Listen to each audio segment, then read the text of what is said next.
My family and I, we grew up in Greenwich. My family is Jewish. They had fled from Poland. Well, they came after the First World War when they were children. My father had a small tailor shop selling ready-made clothing. The shop was downstairs and we had a scullery at the back and we lived upstairs. I did fairly well in secondary school and was able to get a scholarship to go to the London School of Economics. Pretty well every university there is always a university of students, students' union. And I became involved in the students' union in the LSE. And soon after the war, students from many countries who had been against the fascist regime decided to come together, and so I think it was in 1946 I went to Prague. Prague became really the centre of organising certainly it became the International Union of Students, the IUS. I became quite involved in students also from different countries, and quite a few of these students were from Indonesia, because in Indonesia there was a clampdown. So a lot of the students fled to Europe and were based and lived basically in Holland, not in Prague. But some of them moved over to Prague because Prague at that time was prepared to give asylum to lots of political refugees. I was very much involved with some of the people who had fled and then had gone back to Indonesia, and so we became very close. And in fact, that's where I met the man who was to become my husband. That was Budiardjo. His name was Suwando Budiardjo. And I got to know him, and that's where my first child was born. She was born in Prague. I think sometimes maybe we organise demonstrations about maybe certain problems or raising issues for international concern, particularly concern with the conditions of refugees. So we would have demonstrations about that, for example.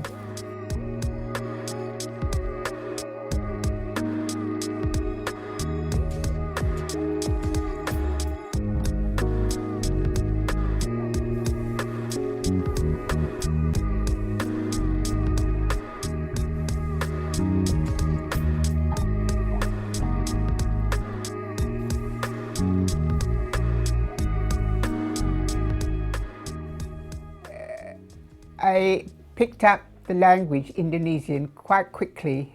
It's one of my abilities. I can learn languages quite quickly. And so I started, together with one or two other people, translating speeches that Sukarno made or other top state officials made, translating them from Indonesian into English. He was very, very popular. He would go travelling around the country making speeches, and we'd get huge numbers of people coming to hear him speak. And, hooray! And it was very, very popular. I would say of all the political leaders in Indonesia at that time, he was certainly the most popular. This is Sukarno, the leader of our revolution and our first president.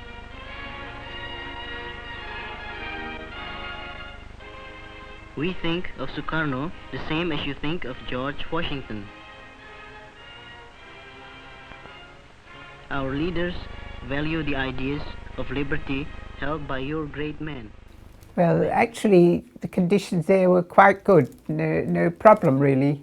Under Sukarno, I myself, with other people, were able to live quite freely then, until 1965.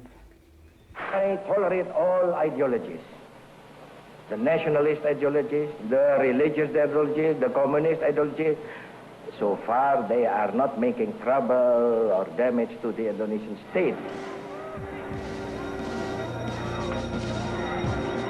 Sukarno's balancing act might have succeeded indefinitely if the Cold War hadn't been raging outside Indonesia, where the domino theory held sway. Those days, in the mid-60s, it was the height of the Cold War. The war in Vietnam was increasing. The Americans had to send so many military there. If Indochina falls, Thailand is put in almost impossible position. The same is true of Malaya with its rubber and tin. The same is true of Indonesia. If this whole part of Southeast Asia goes under communist domination or communist influence, Japan must inevitably be... Sukarno was a left-winger, and Sukarno was in the camp of China, Vietnam, and so on and so on. So it was a kind of socialist bloc. Later on, during his presidency, he started getting rather close to the army, and of course that created problems.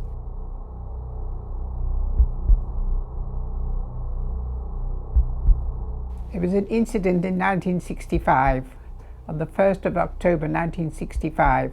A group of generals were killed. Okay, now it had never been certified as to exactly who organized this.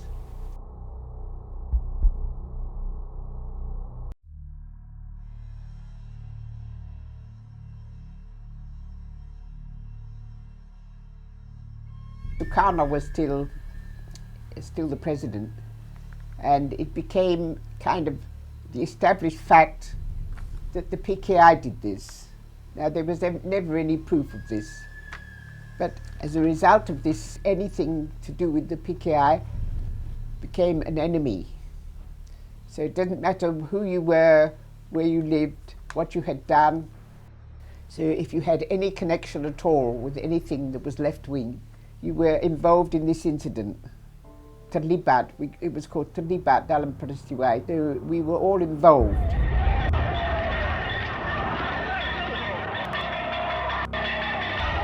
Indonesia had a very strong communist party, and when Suharto got rid of that party by killing them and putting them in prison, the West was very, very happy.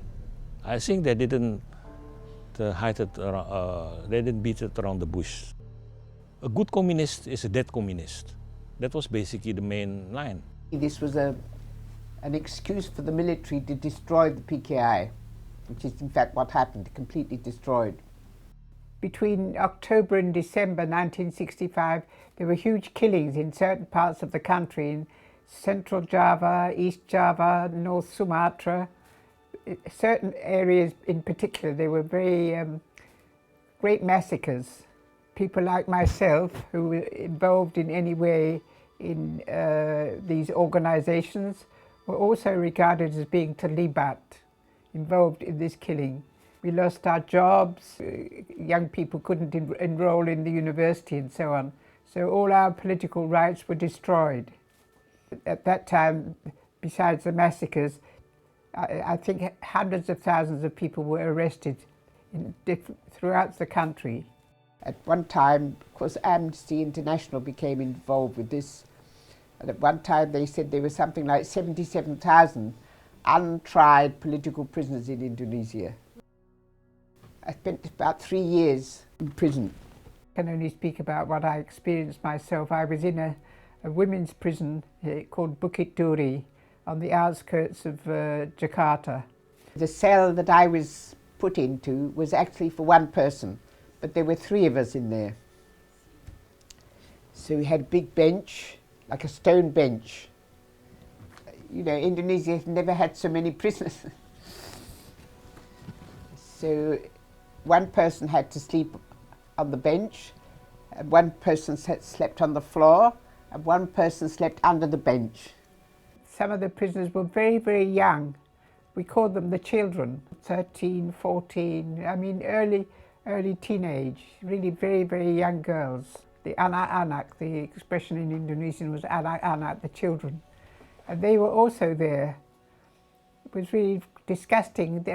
I mean, all of us, of course, none of us were involved, but the ones who were most heavily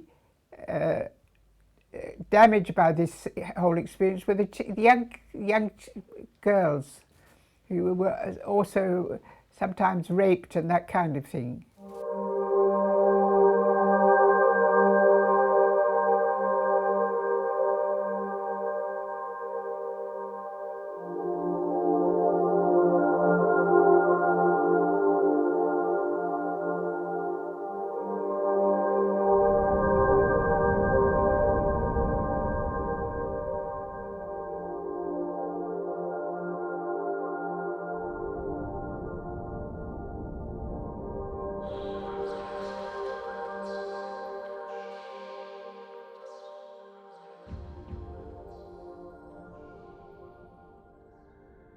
I personally was actually never beaten, but it happened to quite a few women.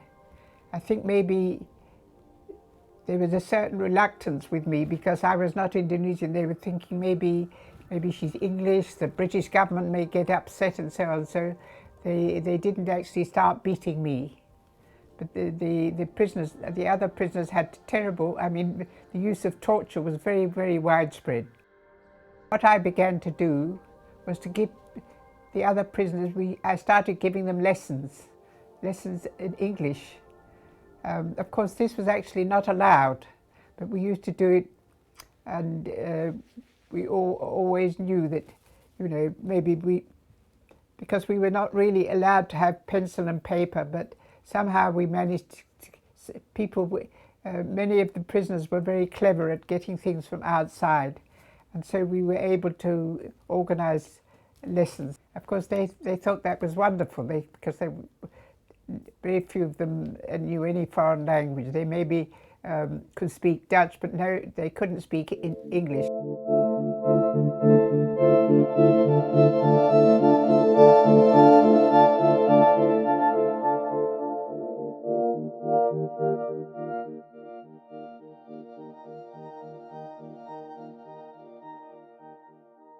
Lawyer managed to persuade the authorities that no, I was not Indonesian. I did not become Indonesian automatically by marrying.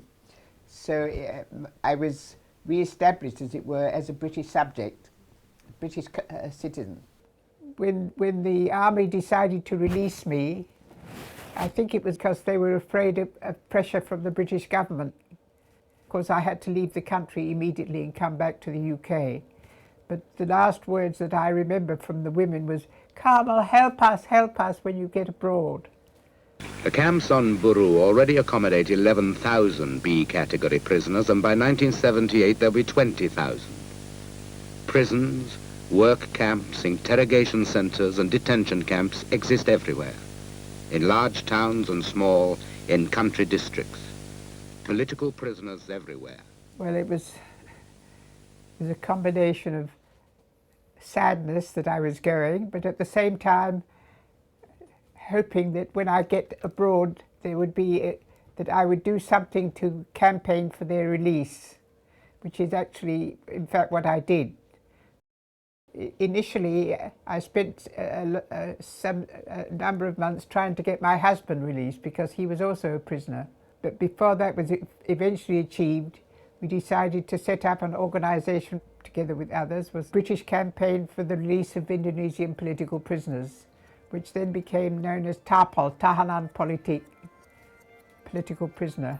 The main component were Carmel and me, because I was Indonesian and Carmel also lived in Indonesia for a long time. And so that was more or less our strengths. So very often people say Tapol is very small, but punching above their weight. And that's more or less what it was. because of our context and relationship, very often our information was always accurate. From 1973 to about 77, 78, there was so much campaigning about the prisoners in Indonesia, mostly by Amnesty, but also by Tapol. We had contacts. I mean, before I left Indonesia, of course, I knew a lot of the women. So I did have information about, I drew up a list of women who were arrested there and how they'd been treated and so on, so we could get information.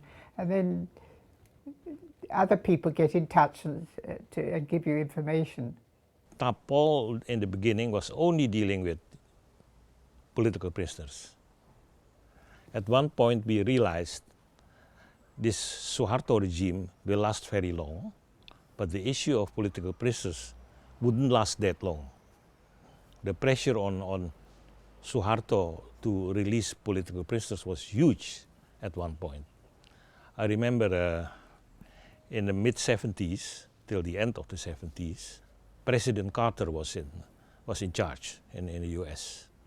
And I think that was probably the very first US president where human rights became a structural part of policy within the foreign affairs. Carter tried with all kinds of ideas how to convince Suharto that the release of political prisoners is a must. In 1978-79, collectively, political prisoners were released. There was a lot of them. The figure that was mentioned sometimes were about 1.2 million, by far the biggest in the world. And so they were all released. At that time, we already decided in the campaign in Europe in particular, but also in Tapol, that we also campaigned on other issues. They attacked at dawn with a full air, naval, and overland assault. Radio messages received here tell of Indonesian warships bombarding Dili early this morning before paratroopers dropped in a circle around the city to be joined by troops ferried ashore later. A senior member of the left-wing Fretilin movement said in his first message, "We need help. Paratroopers are dropping everywhere." At times, nearly hysterical, he said that women and children were being fired on and the Indonesians were killing indiscriminately. The occupation of East Timor resulted in huge loss of life. Something like a third of the population of East Timor were killed. I mean, when we heard about East Timor being occupied, we put out a statement and we said we know exactly how the military behave to their own people, and they will do the same in East Timor. Of course, it turned out to be completely true. So the Suharto regime was really very vicious and militaristic, really terrible regime. Before the invasion, Timorese, we were 700,000 population. But after the invasion, there's 500,000 Timorese right now. East Timorese resistance to the Indonesian occupation is something quite stunning and phenomenal. They have never, throughout the whole period since 1975, given up their struggle. They have gone through the most devastating destruction of their lives, their culture. They have been forced into strategic villages, living in the most appalling conditions.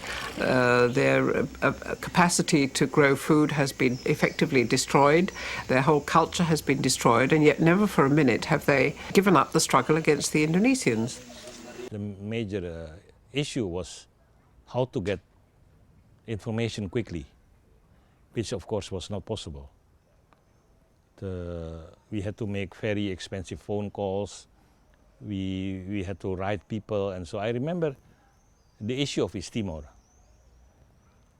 in the late 70s, when the Indonesian military did a huge campaign in 77, 78, and basically the Timorese could not do proper resistance anymore. So you had several smaller guerrilla groups within East Timor, and it was very difficult to have good information about them. The only relationship was a radio communication, between East Timor and Darwin in Australia. That was also finished. So the only escape was channeling information out through the Catholic Church. And even that was not easy. The Catholic Church was also isolated. So you can imagine that in those days, information and speed was different. Nowadays, something happens 5 minutes ago and you already need to know the information 5 minutes later.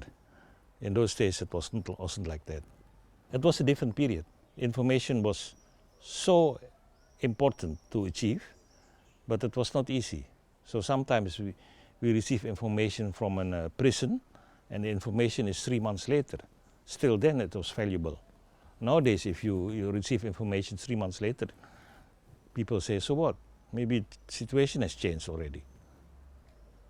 So a totally different concept of time. I went to Indonesia myself at one point. I went to East Timor as well to get some information about the situation, and then you begin to keep in touch with people. Like for East Timor, it would be Ramos Horta or Janana, people who are now in top positions in East Timor. But we used to keep contact with these people. Suharto was wrong on so many issues. We decided we campaign also on issues that you can say were weak points of Suharto. Suharto was very much dependent on a lot of things on abroad, like arms sales, weapons, on the economy, financial aid, and so on and so on. So we also campaigned on those issues. And in the beginning, it was not very effective because you had that concept during the Cold War. You have the Soviet bloc and you had the Western bloc, and both had their dictators. Suharto was the dictator of the West, and so if you campaign in the West against Suharto, then people say it's our dictator, so don't touch him. Of course, they don't say it that so rudely to you, but at the end it's like that. So it was very frustrating in the early years. There are quite a few members of parliament, for example, who are interested in human rights situations in different countries around the world. And one of these is the Parliamentary Human Rights Committee, which when we first made contact with that was chaired by somebody called Lord Avery from the Liberal Democrats. We were regularly in touch about what was happening in East Timor. I made the first speech in Parliament on the invasion and occupation of East Timor in 1981. And obviously she briefed me for the debate in 1981 and also for the work that we did in Parliament to try and wake up people to what was happening in East Timor, in which Tapol was instrumental. I mean, it produced all the information, all the briefings that were necessary for people to raise the subject with the Foreign Office and indeed with foreign governments as well, because I think at first East Timor was not a subject that people thought about very much. They thought it was a fait accompli, that was nothing could be done to reverse it. So on the whole, the Foreign Office and other governments weren't particularly active in the field of East Timor at all. Contact with government is difficult. Governments are more interested in making investments and earning money from their relationship with countries. Indonesia, as you know, is very rich in natural resources, so it's a gold mine for British investors and so on. So they prefer not to think about the human rights situation, because if you start talking about human rights, people say, oh, well, then why are we having all these contacts with Indonesia when the situation there is so bad? So they try to cover it up. There is a huge reserve of oil off the south coast of East Timor. The oil companies, particularly in Australia, were aware of this because they were negotiating also with the Portuguese long before the invasion. Australia decided very early on, even before the invasion, that they would favour Indonesia's takeover of East Timor because it would facilitate their aims to exploit the oil in the Timor Gap. It was just totally a pragmatic and totally immoral position to take. Simply by the fact that they don't oppose it, they don't say that this shouldn't happen, to me that is complicity, because they just allow it to happen. As if this is not something awful, like a country being invaded. I don't think we made much impression on the Foreign Office. I mean, all that work was going on. We informed them. We tried to get them doing something about it. But the whole question of self-determination was ignored by the Foreign Office. I remember reading about what was happening in East Timor. I really wept, because we knew what the army was capable of. We had tried, I mean, our particular efforts were obviously devoted to getting the British government to stop selling arms. I mean, for so many years we had pleaded with them, and they just wouldn't listen. In certain moments of the history of the Suharto dictatorship, I think Tapol was very crucial, and it was crucial because of the position of Carmel. I remember the Santa Cruz massacre in East Timor, 91.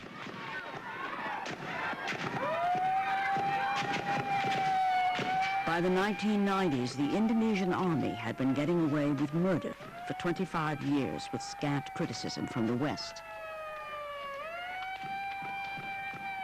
But on this occasion, the Western media managed to get pictures of one of its massacres in broad daylight. The information to the outside world was very bad. So we worked day and night, really day and night, because the phone calls from all parts of the world were going not to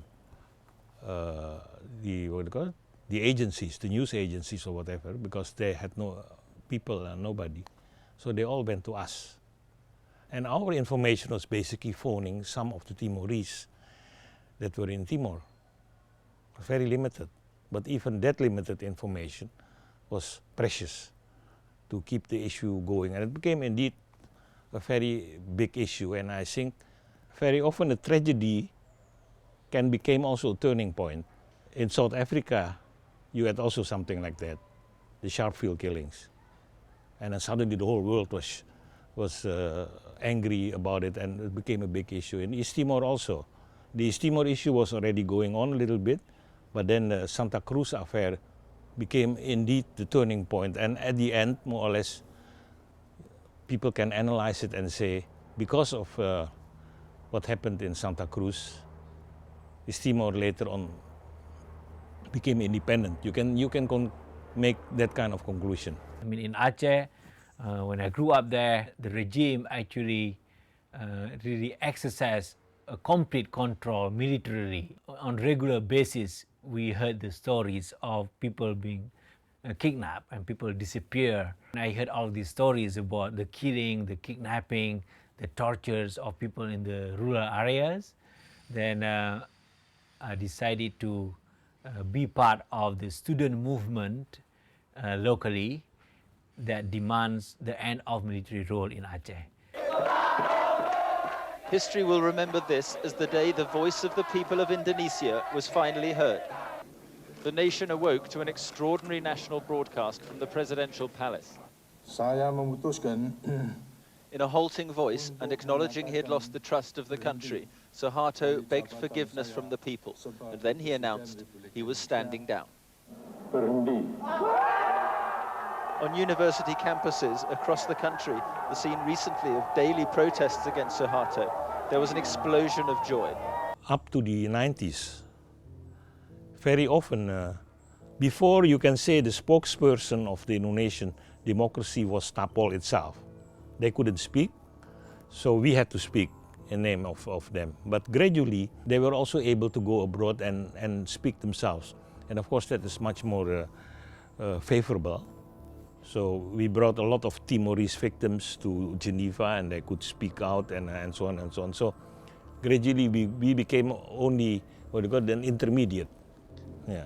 But the relationship with the movement, both in Aceh and in Timor, so was always very good. Myself actually engaged with Tapol a lot through all these international engagements. For example, every time we went to Geneva, then we would meet Tapol representative in Geneva. Every time we did a campaign on human rights issues in Europe, then Tapol would be the one who facilitate or help all of these activities in Europe. So Tapol became a bridge for many many human rights and social activists from Indonesia when they are engaging with the international community, and it was a very effective bridge. I remember during the peace negotiation on solving the problem in Aceh, many people refer back to Tapol. Many people refer back to Carmel and others, and Eric Avery and Lim Sio Leong about how we could bring peace in Aceh, how we could make sure the crisis there could be solved that satisfy also the local aspirations.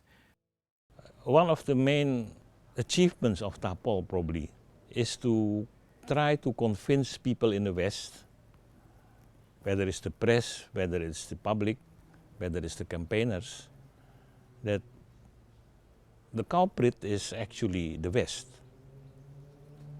They always handled two standards. And one of the main standards was, of course, not human rights, but the standard was how to benefit from a system. In this particular case, Indonesia. That's in that sense the difference between the human rights work in Tapol and maybe human rights work done by more traditional human rights campaigners like Amnesty. We were actually much more campaigning against behavior of Western governments. Tapol and Carmel in particular kept the idea alive, the idea of self-determination, the idea of independence, and the notion that people had the right to determine the political system under which they should be governed. And I think if you look back over the record, I mean, she stood out as being the only influence internationally that was active in this regard. I mean, no one else brought together the material and the campaigning ingredients that enabled us to keep the subject alive in the international community.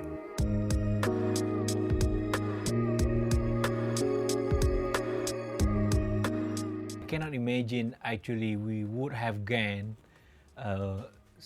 massive and significant support from the international community for solving the problem in Aceh without Carmel and without Tapol. The strength of Carmel was also that she was able to adjust herself in those different periods. So when we need to be radical, she was radical. When we needed to be more as intermediate or as what do you call it? In between, and so she also managed to do that. So Carmel managed all the time to be flexible and lenient. Yeah. And I think that is one of her strengths. And Carmel has never stopped campaigning. She was very committed. You can say that was the main issue of her life, which I think is a very important commitment. And I've worked with her more than 20 years.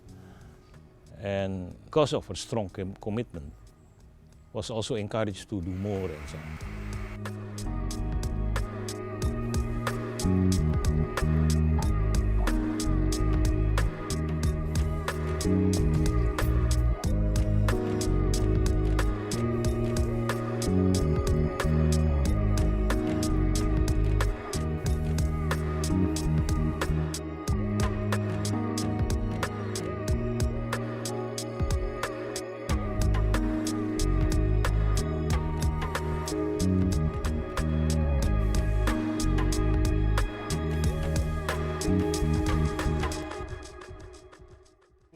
How do you have the energy to keep working on these issues? Well, I mean, I would say, how does one not do that if you know what's going on? I mean, I don't now, because I'm somewhat immobile, I don't move around very well. I do a lot of translating or writing pieces about the situation there. So it's not physical energy that I have, but just sitting and typing things and translating, which I still do now, about the situation of West Papua.